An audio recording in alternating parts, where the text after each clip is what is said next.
E aí, qual foi? Beleza? Este é o podcast Favela Quer Saber, arte e cultura do subúrbio de Salvador, que traz história de artistas e espaços independentes de cultura e arte desse território. Eu sou João Dantas, do Coletivo Mojubá, projeto da Cipó, Comunicação Interativa. Este projeto é contemplado pelo Prêmio Anselmo Serra de Linguagens Artísticas da Fundação Gregório de Matos, Prefeitura de Salvador, por meio da Lei de Emergência Cultural Aldir Blanc, com recursos oriundos da Secretaria Especial da Cultura, Ministério do Turismo e Governo Federal.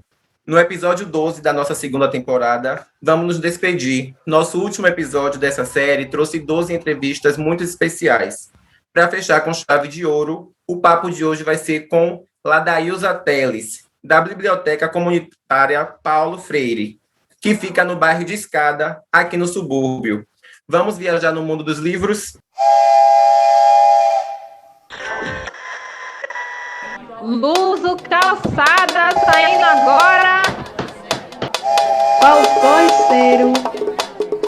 Ô, véi! Esqueça tudo. Olha o sonho da Rua da Glória, quentinho. Barril davado, viu, pai? Paripe, Escola de Menor, São Tomé Base. Vambora! Olha aí, Paripe, Escola de Menor, São Tomé Base. Salve, família! Esqueça tudo. E aí, qual foi? Favela Quer Saber? Pense numa casa linda, com varanda, árvores e pertinho do mar, assim que é o espaço físico da Biblioteca Comunitária Paulo Freire. Fundada em 2001, lá acontecem atividades educativas e culturais que ajudam a contribuir com a democratização do acesso a informações, conhecimentos, cultura e entretenimento para a população suburbana. Ladailza Teles, mediadora de leitura, integra a equipe. Seja bem-vinda, Ladailza, e se apresente. Muito obrigado pelo convite, pessoal do coletivo Mojubá. É um prazer muito grande estar aqui hoje. Como você já bem disse, eu sou Ladailza Teles e faço parte da Biblioteca Comunitária Paulo Freire. Sou assistente social e milito, pela causa das políticas públicas do livro, leitura e biblioteca.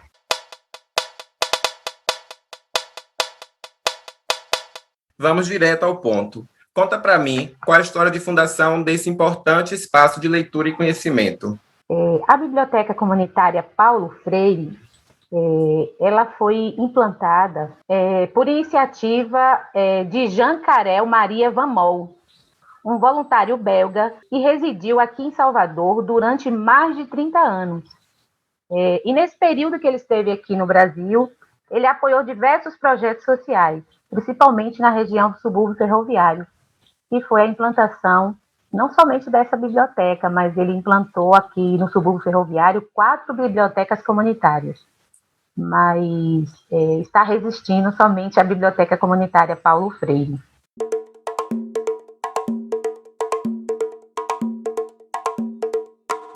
Massa. E quais principais atividades são desenvolvidas?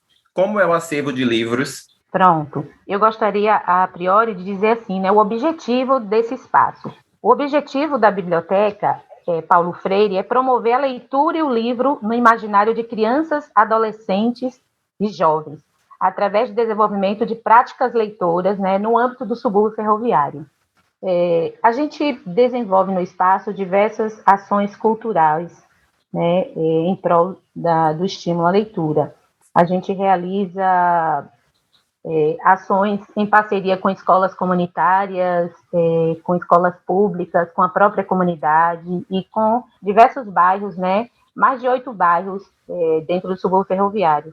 E a gente desenvolve atividades como a Biblioteca Itinerante, que é uma ação extra, fora da biblioteca. A gente pega um número de acervo e vai desenvolver atividades de leitura em diversos espaços, tanto em praças públicas, como escolas municipais, escolas comunitárias e tantos outros espaços que chamarem a gente vai desenvolver atividades de leitura. Essa é uma ação chamada Biblioteca Itinerante. A gente faz a Hora do Conto, que é uma atividade mais para as crianças que não sabem ler. Também são atividades desenvolvidas fora do espaço, mas especificamente lá dentro do próprio espaço da biblioteca.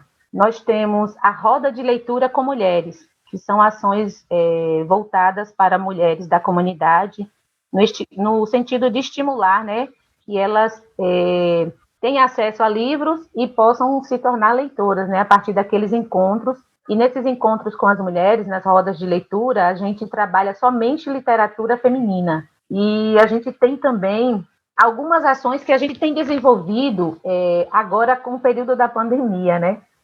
E são ações virtuais. A gente tem feito podcast com dicas de leitura também.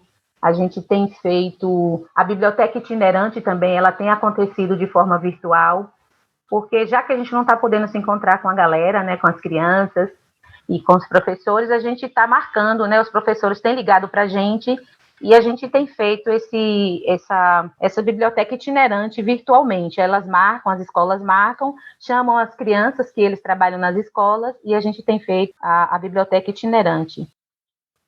Tem uma ação bem interessante que a gente tem feito, que eu acho que é interessante pontuar, que é a formação de mediadores de leitura. A gente acredita muito que um país de leitores se faz também, principalmente, com mediadores de leitura. E aí, nesse sentido, a gente tem desenvolvido também, nesse período da pandemia, as formações de mediadores de leitura, que são formações também realizadas virtualmente. E, assim, é algo bastante importante que a gente acredita muito que colabora com a formação de leitores, né? Porque dar livro é importante. Tanto é que em todas as ações que a gente faz na biblioteca, a gente costuma dar livro de presente para as crianças. Mas a gente sabe e tem percebido ao longo da caminhada que não basta dar o livro para a pessoa, mas precisa falar daquele livro, ter um diálogo com as crianças que recebem aquele livro sobre aquela obra que ela vai estar recebendo. Então, a gente faz esses momentos educativos de fazer as mediações de leitura, as contações de história e também dar de presente o livro. E aí, nesse sentido, esse mediador de leitura, né, fazendo essa ponte entre livro e leitor, é algo que a gente percebe que é de suma relevância nesse processo de formação de leitores. Que massa essa iniciativa de vocês. Agora me conta como é a aceitação da comunidade com relação no uso do espaço. Pronto. Antes eu vou responder também uma pergunta que você me fez sobre a questão do acervo. A gente está com mais de 5.000 livros, né? Eu não vou dizer quanto exatamente a gente está, porque a gente cadastrou todos esses livros, né, num sistema chamado Biblioteca Fácil e recentemente a gente perdeu tudo, né? O computador parou e a gente perdeu. Mas é mais de 5.000 livros que a gente tem no acervo e são literaturas diversas, contos, crônicas, poesia, romance nacionais e estrangeiros, literatura afro-brasileira e indígena, gibis, cordéis, livros técnicos e paradidáticos. E as obras que são mais consultadas no âmbito da biblioteca têm sido a literatura, porque as bibliotecas, elas mudaram muito, as bibliotecas comunitárias. Antes, elas eram espaços, né, de pesquisa escolar. Hoje não. As bibliotecas comunitárias têm sido um espaço de estímulo à leitura e à leitura literária. Então, a maioria do acervo que sai mais na biblioteca é a literatura. E em relação a esse diálogo com a comunidade, a relação com os moradores da região, com a biblioteca, é boa. Alguns têm a carteira da biblioteca, com a qual podem pegar livros emprestados. Em algumas ocasiões, alguns colaboram com atividades em benefício da biblioteca. E quando a gente faz mutirões, né, de limpeza do espaço, é um exemplo disso. É claro que é um desafio, né, permanente estar trazendo a comunidade, né, para o compromisso com a própria biblioteca, mas aos poucos a gente vai cultivando sempre mais o envolvimento da comunidade com o espaço. E a gente tem promovido algumas discussões sobre temas relacionados à própria comunidade, né, dentro do espaço, que a gente chama de rodas de conversas. Nessas rodas de conversa, a gente procura também trazer temas relacionados à comunidade, né? E aí é muito legal, porque aí a gente vai envolvendo a comunidade, ela vê que a gente se preocupa com as questões que emergem no nosso próprio território, não tem porquê também, não tem como a gente não se envolver com as questões da própria comunidade. Agora mesmo, recentemente, a gente deu 3 meses de cesta básica, né, para 150 famílias, né, que está próxima da biblioteca. Então, a gente fez um cadastro e deu cesta básica para essas famílias. Foi uma colaboração que a gente teve da Fundação Itaú Social, com cestas básicas. Mas, como eu disse, é um desafio muito grande, né? Muito grande. Esse episódio é para quem gosta de contemplar a paisagem assim como eu. Eu sou Marília Aragão e o Expresso Subúrbio vai dar um giro nas mais belas vistas. Expresso Subúrbio. Vamos começar o passeio pelo Mirante do Conjunto, que fica em plataforma, na rua Estanislau de Santana, em frente à quadra de esporte. Para quem vai de Buzupo, o ponto fica bem na frente do Mirante, não tem erro. Lá você vai encontrar um espaço amplo, onde os moradores vendem algumas coisas para comer em barracas que são montadas em alguns dias da semana. Mas o ponto do forte do lugar é a vista para a Baía de Todos os Santos. Você vai ver do alto a comunidade de Alagados e parte da orla do subúrbio. Uma linda vista nos dias de sol e principalmente no pôr do sol. Esse aí ninguém esquece. Nossa segunda parada é na Almeida Brandão, começando na estação de trem, onde tem um pier sobre o mar, com a vista única da ribeira. Seguindo mais pra frente, tem a orla de Almeida Brandão, perfeita para fazer caminhada admirando o mar. Um exercício para o corpo, para a mente e para a alma. Vamos agora para a orla de Boiadeiro. Sabe aquele lugar que parece ter um imã, onde a gente chega e não quer mais ir embora? Esse lugar é Boiadeiro. O calçadão da orla é super aconchegante. Tem um jardim com as árvores para curtir a vista na sombra, sentadinho na grama. E para quem gosta de se exercitar, tem bastante espaço. E aqueles aparelhos para malhar, todos feitos de madeira. Do pôr do sol eu nem preciso falar, né? O subúrbio é rico em vistas das cores e encantos da magia do pôr do sol se pondo. Se você passar pelo Lobato, ali pertinho do túnel que liga o Lobato para BR, dê um jeitinho de subir a ladeira do Cabrito, porque a vista do lado da Escola do Padre é a coisa mais linda. Lá do alto dá para ver a comunidade da Boa Vista do Lobato, o mar, a ponte do trem entre as estações Lobato e Almeida Brandão. Vale super a pena dar essa subida só para descer a ladeira admirando a paisagem. E para finalizar nosso rolê, vamos para a vista que eu mais gosto. Descendo o Luso, sentido Lobato, tem a paróquia Jesus Cristo Ressuscitado, que tem uma capela linda. Mas bonito mesmo é o visual pro mar. De dia é lindo. Dá pra ver várias comunidades que beiram o mar do subúrbio e da Cidade Baixa. E de noite, quando as luzes se acendem, fica mais lindo ainda. Pra mim, o melhor horário pra passar aqui é no final do dia, pra pegar o pôr do sol e o acender das luzes da cidade. Depois, você aproveita e vai tomar uma gelada no mirante da rua Antônio Balbino, aquele que fica na frente da maternidade de plataforma, que eu já falei aqui em outro episódio. E é com esse visu maravilhoso que vou me despedir. A segunda temporada do nosso podcast termina por aqui. Foi maravilhoso passear nesse trem imaginário com você. Um super beijo. A gente se bate em alguma praia aqui do subúrbio.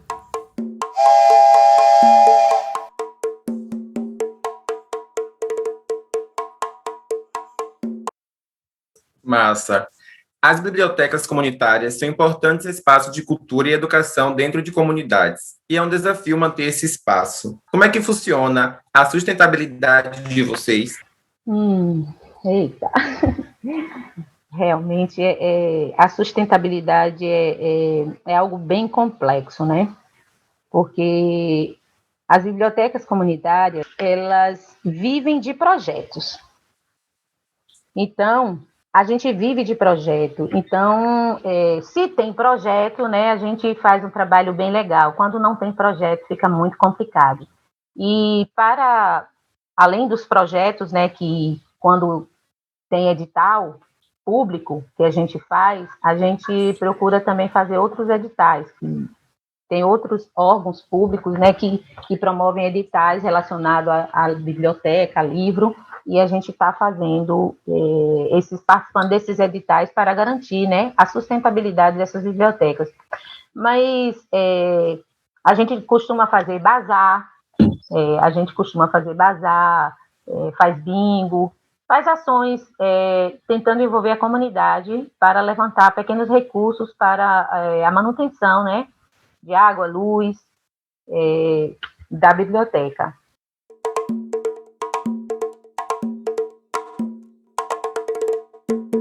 Estar 20 anos na ativa é um desafio e tanto, mas sei que isso exige um empenho na luta dentro de movimentos sociais. Gostaria que falasse um pouco sobre as redes que vocês fazem parte e a relação com a política pública do livro. Leitura e biblioteca. Você contou para a gente logo no início que tem uma rede de mulheres, que você traz feministas para ter esse diálogo. Queria que você contasse um pouco mais sobre essas redes. A Biblioteca Comunitária Paulo Freire, para realizar o seu trabalho, e até para a questão mesmo da sustentabilidade, a gente trabalha em rede. A gente faz parte da rede estadual de bibliotecas comunitárias. É um coletivo que está sendo formado aqui em Salvador, no intuito de agregar todas as bibliotecas comunitárias que estão nos municípios, que estão localizadas nos municípios do estado da Bahia. Atualmente, essa rede ela é formada por 24 bibliotecas, mas a intenção, né, nossa, dessa rede é que isso se expanda e todos os municípios do estado da Bahia possam criar suas bibliotecas, possam realizar estímulos à leitura, sejam espaços de cultura, de educação, de entretenimento, né? E, assim, é um desafio muito grande, né? Mas é um desafio que dá muito certo, porque tem mesmo a Rede Nacional de Bibliotecas Comunitárias. Aí é uma rede estadual, é uma rede a nível nacional. São bibliotecas que estão espalhadas em vários estados do Brasil, promovendo a leitura como direito humano. Nós também fazemos parte dessa rede, e é uma rede que tem lutado pelas políticas públicas a nível nacional e a nível local também, em cada município, em cada, né, estado do Brasil. A gente tem, esses coletivos, ele tem puxado as políticas públicas dos planos municipais e planos estaduais de leitura em cada município. Aqui em Salvador mesmo, a gente tem colaborado muito em relação aos planos estadual e municipal de Salvador. É muito desafiador, porque na Bahia a gente tem mais de 100 bibliotecas espalhadas, né? E em Salvador, especificamente, eu não saberia dizer, mas a gente tem estimado umas 50 bibliotecas só aqui em Salvador. E a gente precisaria muito que essas bibliotecas todas entrassem nessa rede e pudessem, junto com a gente, né, lutar por essas políticas públicas, que não é só para um grupo de 24 ou 50 bibliotecas, mas são políticas públicas que vai beneficiar, né, toda uma cadeia de bibliotecas comunitárias, e bibliotecas comunitárias que são muito importantes, porque a gente percebe assim que as bibliotecas comunitárias elas são polos, né, polos irradiadores de cultura do saber local.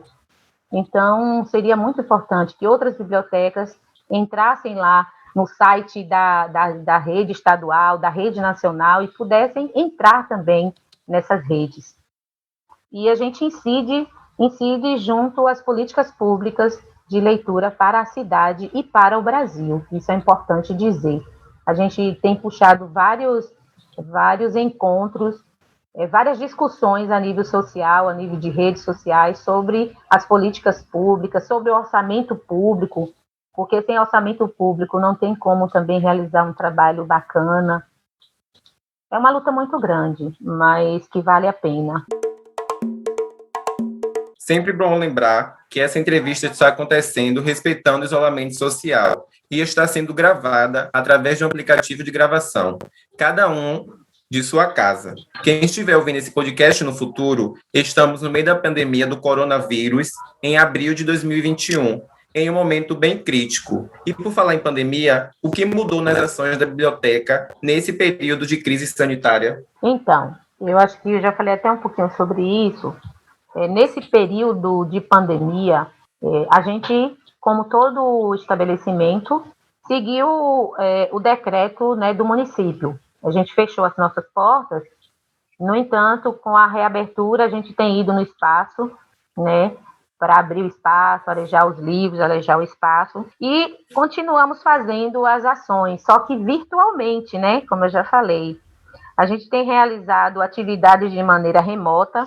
São ações como biblioteca itinerante, ações como os vídeos de mediação de leitura, os os cards com dicas de leitura, temos feito também o LiteraCast, né, que é o podcast com leitura de poemas, né, poemas de escritores baianos e não baianos também, mas priorizamos, a gente está colocando no ar a voz dos escritores baianos, e continuamos fazendo as formações de mediadores de leitura e acrescentamos também, aí nessa forma de trabalhar remotamente, as oficinas de escrita criativa. Então, o que eu quero dizer com isso é que a Biblioteca Comunitária Paulo Freire, ela não parou, né? Ela não parou com a pandemia. Ela continua ativa nas redes sociais e agora a gente vai começar a iniciar uma sessão de várias lives até o final de maio, vamos começar agora dia 17, várias lives onde a gente vai trazer temas relacionados a livro, leitura e biblioteca, e aí já essas lives são em comemoração aos 20 anos da Biblioteca Comunitária Paulo Freire, porque são 20 anos realmente de muita luta e de persistência em prol de uma Salvador de leitores, em prol de um subúrbio de leitores, que a gente sabe que ainda a gente tem que trabalhar muito, porque o subúrbio é muito grande, são vários bairros, e a gente não consegue dar conta de estar levando a biblioteca para todos os lugares, né? A gente, com pouco recurso que a gente consegue fazer muita coisa, mas percebe também que precisa ir muito além dentro do subúrbio ferroviário. Conta pra gente como faz para pegar livros, conhecer o espaço ou propor uma atividade. Onde é que encontra a biblioteca, qual é o contato e o que a pessoa tem que fazer para isso? Para se pegar livro emprestado, é interessante dizer que lá na biblioteca a gente só empresta livros de literatura. Se for livro de pesquisa, tem que pesquisar no próprio espaço. Então, para que pegue livro de literatura emprestado, basta fazer a carteirinha, né, levar o documento e o comprovante de residência. E aí você recebe a carteira, assina o termo de compromisso com aquele livro, né, que você vai estar levando, e você fica 7 a 15 dias com o livro. E tem uma ação de empréstimo de livros que eu esqueci de falar, que ela é muito importante, que é a sacola literária.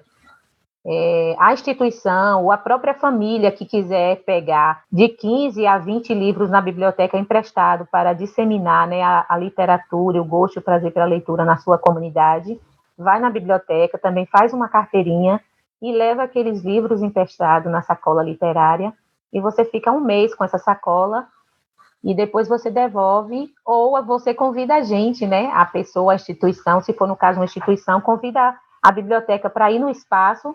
A gente faz uma atividade de leitura lá e traz de volta a sacola literária. Onde vocês encontram a gente? A Biblioteca Comunitária Paulo Freire, você pode encontrar ela no Instagram. Nós temos também, utilizamos o Facebook. Tudo que a gente faz, tudo que a biblioteca tem feito, tanto presencial, mas agora exclusivamente virtual, a gente tem colocado lá no Facebook da biblioteca. O Facebook da gente é bem ativo mesmo. A gente tem um blog que está parado, mas a gente vai estar resgatando agora, com esses 20 anos, a gente vai estar resgatando a rede social do blog. A gente fica localizado na Rua Almeida Brandão, 77, bairro de Escada, subúrbio ferroviário, bem pertinho da estação de trem do bairro. Massa. Ladailza, quero muito te agradecer por aceitar nosso convite e ser porta-voz de um instrumento de cultura, arte e educação super importante. E lhe peço para fazer agora suas considerações finais. Estamos chegando ao fim. Quer dizer da importância dessa ação, né, que vocês estão produzindo de entrevistar uma biblioteca, um representante de bibliotecas comunitárias, porque, infelizmente, né, muita gente ainda não conhece o trabalho das bibliotecas comunitárias, né? E é importante fazer esses momentos para que possam expandir o nosso trabalho, né? Que às vezes a gente não consegue, né, mostrar o nosso trabalho nas redes sociais como deveria, mas se outros grupos nos convidam e nos chamam para falar um pouco dos trabalhos da biblioteca, é muito bom. Então a gente tem mais aqui a agradecer mesmo. E dizer assim, né, se você não conhece uma biblioteca comunitária, se aproxime delas, procure se envolver, procure colaborar E junto com aquela biblioteca que está lá no seu bairro, lute pelas políticas públicas do livro, leitura e biblioteca para o seu filho, para a sua comunidade e para a sociedade. Então, gente, muito obrigado. A Biblioteca Comunitária Paulo Freire agradece imensamente esse convite. Educação não transforma o mundo. Educação muda pessoas. Pessoas transformam o mundo. E é com essa frase de Paulo Freire que encerro aqui o último episódio da nossa segunda temporada. Foram 12 bate-papos incríveis, 12 passeios pelo nosso expresso subúrbio, 12 registros de uma região tão rica em cultura e arte. Nós do Mojubá agradecemos a todos que passaram por aqui. Obrigado! Para saber mais sobre a gente, nos siga nas redes sociais, @Coletivo Mojubá. E aí, qual foi? Favela quer saber.